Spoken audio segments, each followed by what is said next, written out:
আমার যেটুকু টাকা আছে সেই টাকা দিয়ে আমি কাজ করেছি, যখন উত্তর দেওয়া নিশ্চয়ই দিয়ে দেবো কোথায় কি করেছি। কিন্তু পৌরসভার কাজটা তো পৌরসভাকেই করতে হবে। এরা যদিও মানুষের রায় নিয়ে পৌরসভায় আসেনি, মাসেল পাওয়ার, চুরি ডাকাতি, ছিনতাই, ছাপ্পা, রিগিং করে পৌরসভায় এসছে। ফলে অনভিজ্ঞ কিছু লোক পৌরসভা চেয়ারে এসে বসেছে, ফলে পৌরসভা চালাতে পারছে না। সমস্ত পৌরসভাগুলো চলছে, ব্যতিক্রম শুধু চাকদা। 100 কোটি টাকার ওপরে পৌরসভায় আসে, তাহলে সেই টাকায় তারা কি করলো? গত 4.5 বছর ধরে আমি এদের দেখলাম পৌরসভায় এমন কোনো একটা এক্সামটেড জব করতে, কোনো দৃষ্টান্তমূলক কাজ এদেরকে আমি করতে দেখলাম না। ভয়ঙ্কর পরিস্থিতি চাকদার। মানুষ বলছে, আমি বলছি না, আর মানুষের কথাগুলো আমি বলছি।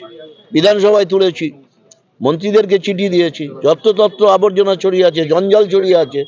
আর সেই জঞ্জাল থেকে বৃষ্টির সময়, বর্ষাকালে গলা জল রাস্তার উপর দিয়ে যাচ্ছে, ভাইরাস ছড়াচ্ছে।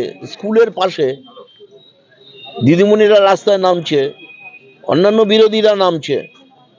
আজকে ওরা বলছে যে এই চক্রান্ত, এই পৌরসভায় যে শোকজ করেছে, এর চক্রান্ত করেছে বিজেপি আর সিপিএম।